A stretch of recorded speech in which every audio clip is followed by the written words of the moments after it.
So here's Juju's bio because I don't want to hold her up. She has a lot of great slides. Juju Hook is a brand strategist, author, coach, and speaker dedicated to fostering self-love, confidence, and courageous business building in middle-aged women. At 50, she walked away from a 25-year career as a brand strategist to rebuild middle age for women and to inspire women to live out the second half of their lives with more passion and joy than the first. Her proprietary system uncovers the one question, three problems, and six lies. Oh, you're good at cover lines, Juju. Midlife women must recognize and overcome in order to live out the dreams they've set aside. In 2017, she released her first book, Hot Flashes, Carpools, and Dirty Martinis, the quintessential guide for turning midlife into prime time. Hosts a group of more than 1,000 women called the Primetime Posse online. Leads a private group of 20 women entrepreneurs through a 9-month immersion business and brand building experience called the Primetime Cut each year, and provides advice and commentary for primetime women at jujuhook.com and on branding at strategicjuju.com. So we're thrilled to have Juju here, and you can go ahead and take it away, and I'll watch the chat box again, as always. If you have questions as we go along, don't hesitate to ask. And if you want to speak, just say me, or you can just jump in if Juju's quiet at that moment. So go ahead. I'll watch the chat for you. Awesome. Thanks, everybody. I'm delighted to be here. I'm going to share my screen quickly here. And I'm going to take you through a presentation, and I'm going to go kind of quick. Can everybody see my screen? Yeah. Okay, I'm going to open up the chat here so I can see that too. So Lesley asked me to talk about pivoting, and I help women. This is what I help women do more than anything else, which is to achieve big dreams and do big things in the second half of life. And I noticed that in the chat, there are a number of people who are opening their own businesses or wanting to go next level in their career or do that big creative thing, circle back, things like that. And it's really common in the second half of life. And I call it the primetime pivot. So my name is Juju Hook, and I am on a mission to help women rebrand midlife into primetime. I first mastered branding, and then I mastered the art of the pivot. I have a BA in writing and an MBA. I'm a certified coach. I'm a certified yoga instructor. I started my career as a marketing executive and brand strategist in the financial industry. And then I owned an agency for 15 years. And just shy of my 50th birthday, I left corporate branding and I pivoted into an entirely new business, coaching women on their brands. And while it's a new business, it's not new mastery for me. So essentially I took what I'd learned in the first half of life and I repurposed it for the second half of life in a way that I love. I have created a following of about 50,000 people over 4 years. I wrote my first book, and I've spoken to thousands of women about this very topic. And I noticed there were some people who wanted to increase their visibility. And that's really, really common in the second half of life. So what I want for you today is to explore your own opportunities for a pivot, how you can confidently live in your essence and your purpose in prime time. This is really our 8 to 11 time slot, right? It doesn't get any better than this. This is the time that we're the most qualified, the most intuitive, the most insightful, the most ready to do really big things in our lives, despite the fact that the world tells us something different about aging. And so I really encourage women to step into this. I'm going to move quickly through this, but I have also given Lesley a link for a longer version of this that you can all have for free. That's a multi-video version of it. So if there's anything you want to circle back to, you'll have a link to do that later. I also want you to see how you can prosper by creating products and services or fulfilling professional roles that take your mastery and deliver it in a new way that turns you on, and how you can tell your story and take a stand in a way that attracts your ideal followers. And I noticed somebody said earlier that they wanted to live by their values or run a business by their values. And I spend a lot of time teaching women how to do that. So what I generally do with the pivot is I take women through a process of inquiry. And, you know, the choices that we make and the experiences that we have, the quality of those choices and experiences is directly related to the quality of the questions that we ask ourselves. And I find that when we're pivoting or when we're deciding what we're going to do in the second half of life, we were all really keyed into this when we were young, right? I don't know about you, but when I was 6 or 7 or 10, it was constantly, what are you going to be when you grow up? And what are you going to do with your life? And, you know, I was going to go to school and then get married and then, you know, have this job and build a family. And I did all those things. And then you get to about 40 or 50 and it's all finished. And nobody says, now's the time to circle back and figure out what you're going to do in the second half of life. And I find that it's really, really common with women to not be in touch with what they want. And even to not be in touch with the idea that we can have what we want because we've spent so much time getting things for other people for so long. So I go through this series of questions, this inquiry process. And the first thing that I talk to women about is their essence. And here's what you need to know about essence. Every woman has a natural, one-of-a-kind essence. It's like a concentrated flavor, like a bottle of perfume or a bag of coffee beans or a bottle of wine. And every one of us is born with precisely the right amount of it. We get exactly our right amount of essence. And there's no normative definition of attractive. So in the same way that I wouldn't walk into a department store and say, can you give me your most attractive bottle of perfume, right? Women don't come attractive or unattractive. Each of us has an essence, and attraction singular. It's based on the chemistry of essence, right? So I'm attracted to you, you're attracted to me. I'm going to be all that for some people and not for other people. And once we recognize that people will be attracted to our essence if we show it completely, it helps us to be able to be much more visible. If you hold back and you don't show your essence completely, people don't know whether or not they should choose you. They need to experience all of you in order to know whether or not to choose you. And I find that oftentimes women are quite reticent about taking up space and being really visible. The essence, your essence is essentially what you are without the roles that you play or the relationships that you have in your life or your accomplishments or your achievements or the things that you like or dislike. So if I say to women, I want you to tell me 10 things about yourself, but you can't include any of these things, oftentimes they'll have a really hard time. Really, they'll start with, I'm so-and-so's mom and so-and-so's sister, and I've had a career like this, and I love this, and these are the things I've accomplished, right? But your essence is things that you're born with. It's your gifts and your talents and your natural tendencies. It's the temperament that you were born with. There are 9 aspects of temperament. We are born with them. They don't change. Things like our level of activity and our ability to push through difficult tasks. These are temperament issues. Anybody who has 2 kids knows, you know, the first one comes out and then the second one comes out and it's like, oh my God, if I had known that this one was going to be like this, right? I would have only had one.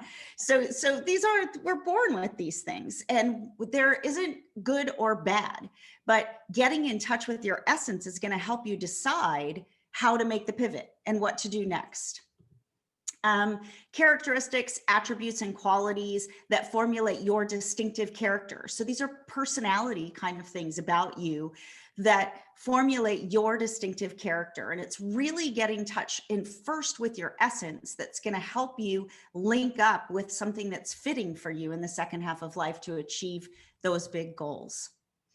The second process of inquiry that I take women through is purpose. And I'm really talking about your primetime purpose, right? What's going to be your purpose in the second half of life? What are you living for? What is it that you want to accomplish or create?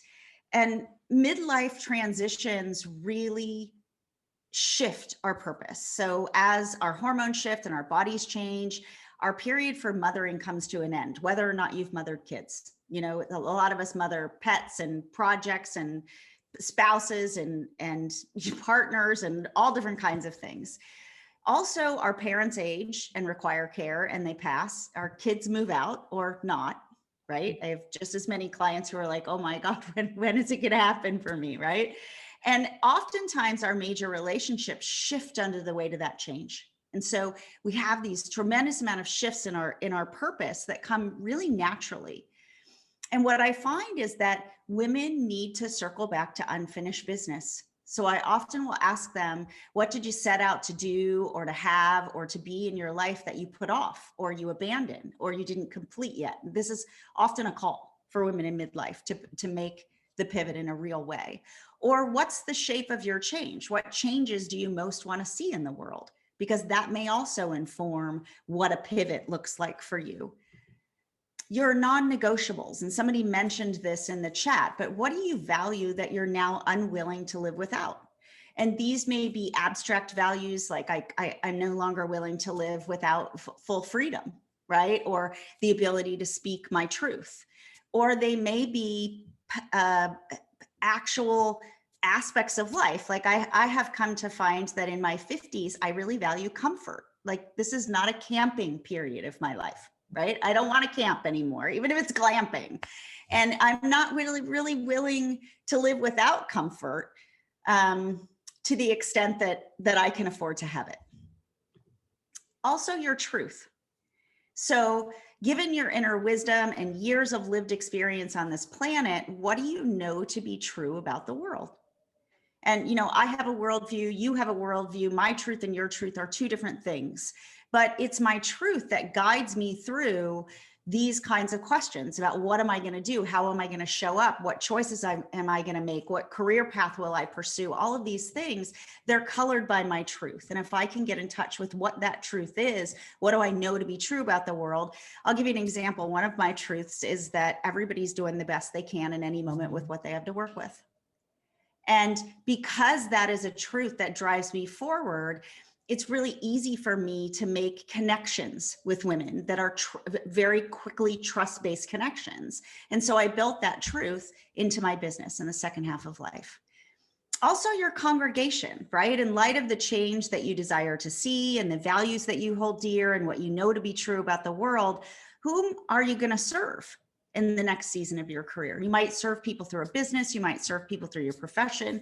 You might serve people through some type of a bigger call to contribution on a community level or a political level or a charity level. But we have a congregation that we serve, and it's a real deliberate choice if we allow it to be. I also think that women really have a call to contribution in the second half of life that menopause brings to us. Like almost every woman I know has some type of question around, is this all there is, right? Or how can I contribute on another level? And so this question of who's in my congregation and how can I contribute in a way that leads to bigger change in the world or bigger change in my community, in my neighborhood, in my family at large, in some marginalized group, whatever that is, this call to contribution is very, very real for women in midlife. And if we don't answer it, oftentimes we have a nagging regret around it. And what I have found is that if we get in touch with that, regret is a much bigger emotion than fear. And if we can stay in touch with regret, we can step through the fear and do big things. And so this call to contribution really informs how we pivot. The next thing that I take women through is, what's your vision? Like, what do you want life to look like? How do you want it to be on a daily basis? And oftentimes I take women through a perfect day meditation. And I do that meditation inside of the video portion of this exercise, if you decide you want to do it. But I take women through a meditation and have them imagine, what would your perfect day be like? And oftentimes these are questions we've never asked ourselves. But I know that when I was in corporate branding, I spent a ton of my time creating strategy and pitching myself. And now that I work coaching women through their own brands, I still use all of my branding mastery, but my day is spent in an entirely different way. My whole day now is spent connecting and collaborating with women. So this idea of how do you want to spend your day really informs, what kind of job am I going to take? What kind of business am I going to open? How will I spend my time? So how do you want to feel is the first question that I ask. And that seems like a silly question, but we often make our choices based on accomplishments, things we want to achieve. But achievements in and of themselves, especially in the second half of life, aren't going to bring you the level of satisfaction that they did in the first half. So if instead you ask yourself, how do you want to feel? Oftentimes those feelings will inform the achievements that will get you there. You know, one of the ways that I really wanted to feel when I started my business in the second half of life was positively influential. I wanted to influence women in a way that was positive.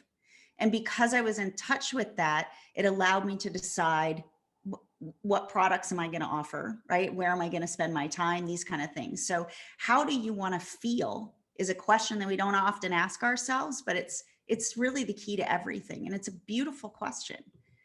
How do you want to live? Now, oftentimes I'll ask women, if you could live any way you want to live, how would you live? Some women will respond, oh, I want to live in a house by the ocean, or I want to be in the forest. Some women will respond more with the quality of life, right? I want to live free, right? I want to live bold. I want to make bold choices. So this idea of how do you want to live, you have control in so many ways over the answer to this question. You can create how you want to live. But if you're not deliberate about asking yourself the question, chances are you're going to have a harder time getting there. With whom do you want to spend your time? And this is another thing that I see happen really often in the second half of life is we shift around our relationships, and not just, you know, significant other kind of stuff, but what kind of friends do I want to be with, right? Who's going to be in my circle of women, and what do I want from those people, and what kind of people do I want to work with, and what kind of people do I want to serve? And when you're deliberate also about this question, it really directs the activities that you do and the choices that you make. How do you want to spend your day?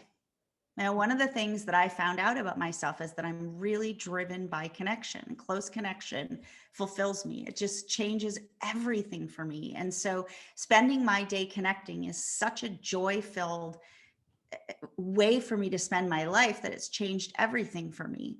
So if you know that you want to spend your day creating, or you know that you want to spend your day contributing, or you know that you want to spend your day championing a group of people, or you want to spend your day somehow in strategic efforts or really challenging brain work, right? Then go for that. It's very closely linked to the question, how do I want to feel? How much do you want to be compensated, and how? So this is another thing that I find that's different with younger women and women who are in midlife. Once we reach a certain point in life where we feel that call to contribution, we don't always just want to be compensated with money. And so as we're making career choices or business choices, and we are often compensated in other ways. Maybe you want to be compensated in respect. Maybe you want to be compensated with love. Maybe you want to be compensated with satisfaction of, you know, having real change in the world. And this idea of how do I want to be compensated allows us to create business plans and career plans that are not all money driven. We can sit down and see what's the payoff of this choice that I'm going to make. Or if I put in this much time, if I put in this much effort, if I put in this much money, what will I get back? And what I'm getting back, is it what I want? I have a lot of contemporaries who teach the kinds of things that I teach. And very often it's centered around money. How do I create a 6-figure business? How do I create a 7-figure business? But what I find from the women who join my programs is they'll really often say to me, it's not about the money this time around.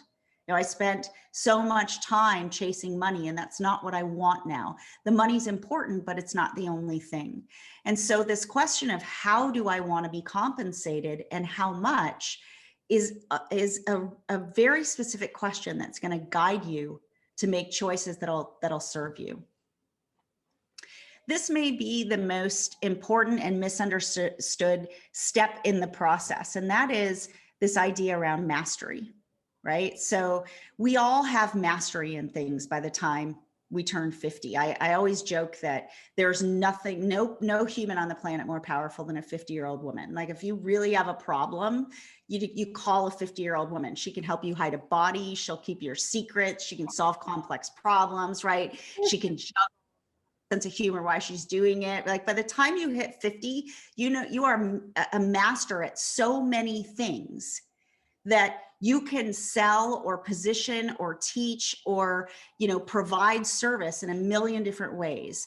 And we're really often looking for something new, but it's the repurposing of something we already have that allows for that really quick push in terms of a pivot. So what is mastery, right? Mastery, these are the things we know how to do without any research. I often see online now the question, what could you talk about for 30 minutes without any preparation?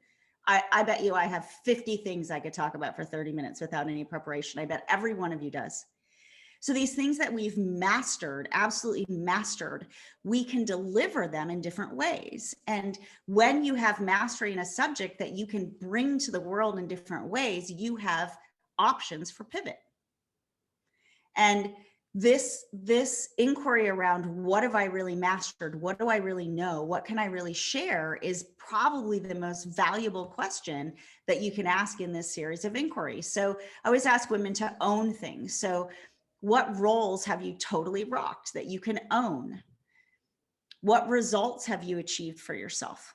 You know, sometimes women will tell me, well, I spent my whole life in marketing, but the biggest thing that I achieved for myself was to reduce my blood sugar such that I didn't have to take insulin for my diabetes. Right? So you know, women master all kinds of things based on results that they've achieved for themselves. And when we set up businesses, and even when we go for promotions or new roles, when we can promote ourselves around results that we can help people achieve, we become much more valuable. So these results-based questions are really valuable questions. So own the results that you've achieved for yourself and own the results that you've helped other people achieve. In this lies the answer to the mastery question. Also, your credentials. Now, I hear women say often, and I can tell you that men do not have this problem, that it is not polite to brag. It is not polite for me to, you know, lay all this out there. But the truth is, as you're moving forward and you're creating new opportunities for yourself, generally authority and empathy are the two reasons that people will choose you. Empathy meaning I've had experience in my life. I've been through this. I get you, so I can make this happen. Authority is all around credentials. It's all around experience. And so if you're unwilling to own that, or you're unwilling to talk about it or apply it, then you're going to limit your access to opportunity. Also, the life experiences that have made you a master. And this is another thing that we are often asked to tamp down, especially if we're in any kind of a corporate environment. The idea that your life experience does not inform your work experience is a very unrealistic idea. It's our life experience, especially by the time we hit 50, that makes us a master in certain things. I am an absolute master at multitasking. And I remember asking my mom when my son was young, do you think Christian has ADD? And my mom said, yeah, I think you have it too. And you call it multitasking and you make tons of money off of it. Right? So that doesn't really have anything to do with my job. It has everything to do with the way I live my life. And at a certain point, this life experience informed me. You know, I also had a messy divorce. And that messy divorce made me a master at certain things. And one of them was rebounding from money issues. And now when I talk to women who I'm leading and working with, and I'm honest and vulnerable about this money bounce back, it opens up an opportunity for me to connect with women on a different level and to teach them something that's really meaningful in their lives. I don't have the credentials there, but I have the empathy there and the life experience that it just affords me an opportunity to connect on another level. So I invite you to really own the experiences that have made you a master. Don't shy away from them because they feel overly personal or because it feels vulnerable to talk about them. Incorporate them into your message, into your personal brand, into the way that you allow people to really, truly see you and choose you. So the last thing is your voice. And this becomes ever more important as we age and as we move forward, because we gain wisdom and we have things we want to say. Often women that I talk to or that I work with literally have trouble with the sound of their own voice. They don't want to go online. They don't want to create videos. They're terrified of making podcasts or of being interviewed. They don't want to get on stage because they're literally afraid of their own voice. And when I first started working on stage, I had a speech coach who, when I would write my talks and then I would go to rehearse them in my house, and I was literally embarrassed to talk out loud in my own house. It felt so odd to hear the sound of my voice out loud. And she would have me sing happy birthday over and over and over again until I could get it moving. So one of the questions I ask women is, give me 10 words that describe the sound of your voice, because it is the sound of your voice that's going to allow you to contribute in the ways that you really want to contribute. Also, 10 ways that you're presently using your words to affect change in the world. And when you really ask yourself this question, you'll come to understand that you have influence. Your words have influence. You're already influencing now. You just may not be doing it in a deliberate fashion. Note a moment in time, or more than one, when your voice made a difference in someone else's life, a difference in your community, whatever the case may be. By asking yourself these questions, you're going to stand in power where your voice is concerned. When do you feel uncomfortable using your voice? If you can identify when it is that you feel uncomfortable, oftentimes that's your edge. That's the place where you need to play, right? I want to say something here. I have something to say here, and I'm not saying it. I'm uncomfortable in this spot. And that's the spot often that I will encourage women to stay in and really investigate.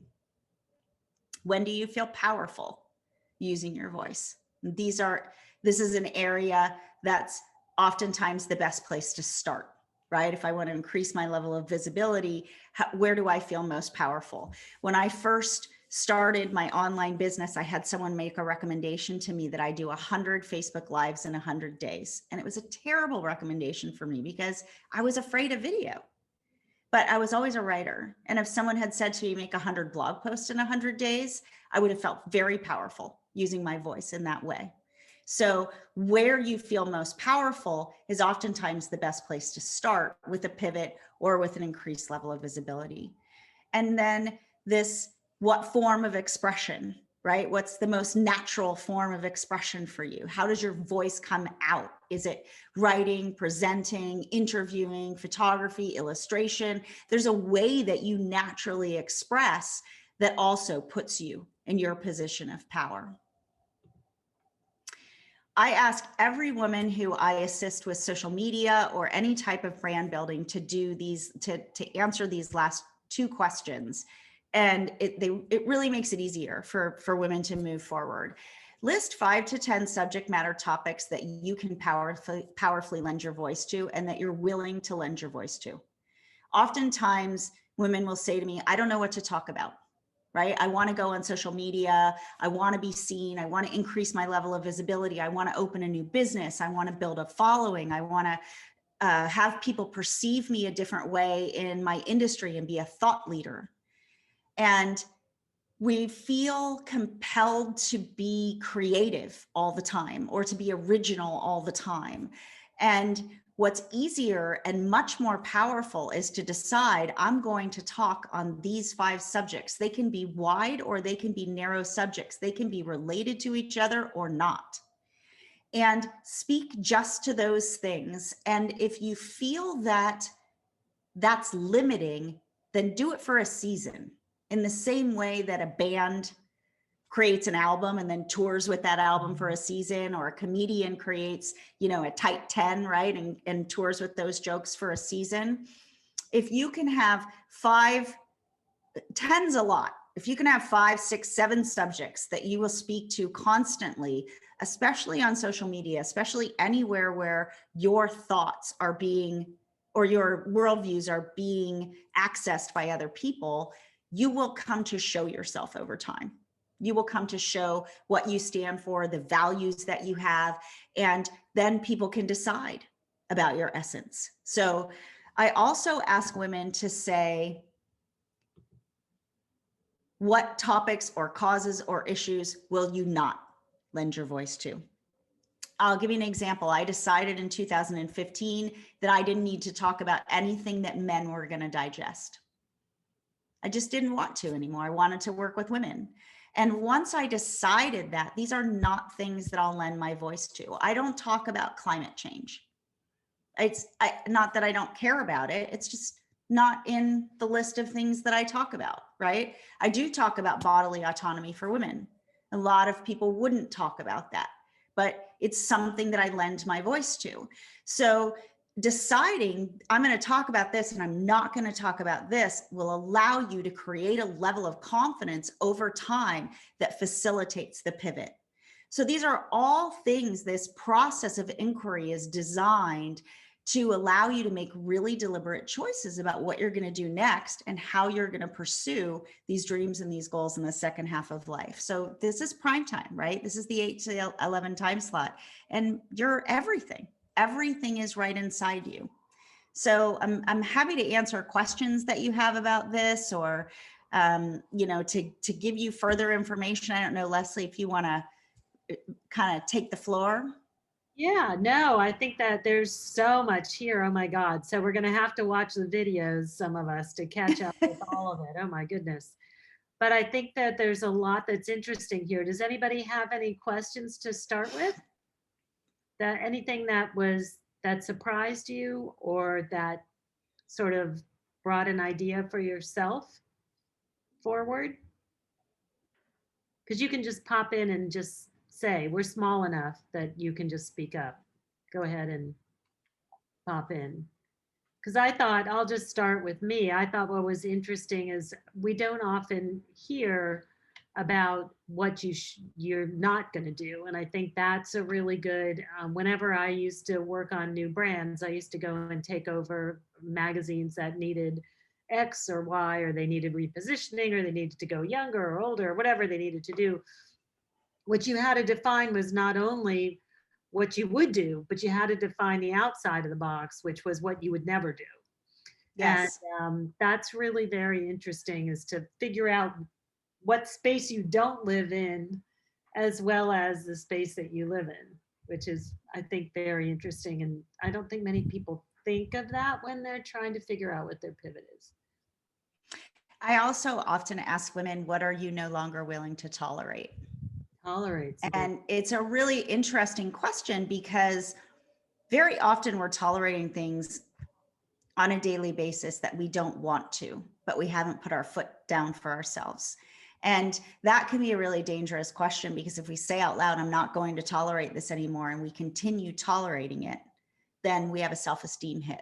This idea of, I want to do this, but I'm not doing this, or I want to eliminate it, but I'm not eliminating it, is a dangerous idea as we're trying to make powerful pivots. So when you say these things, right, I don't want to lend my voice to this, or I'm not going to tolerate this anymore, I don't want this in my life anymore, it's a really good idea to slow roll into that declaration, to understand what are the behaviors or what are the actions that I'm going to have to take to make this true, and really commit to that, because that's an area I find that can be real damaging to self-image or self-esteem if we make big declarations and then we don't live by them, especially things we want to kind of boot out of our lives. Yeah. Anybody else have anything that struck you as interesting or different, or that you had not heard before? You guys are all so smart. Oh, Monique, go ahead. Yeah, hi. I really enjoyed the presentation. It was indeed a lot of information. I have to digest it. Yeah, it's fast. I'm going to go back this way so I can see you. But I wanted to ask you about step 5, your voice. You said, list 10 words that describe the sound of your voice. So by that, I guess you mean too loud, too soft, or, whatever we think about our own voice.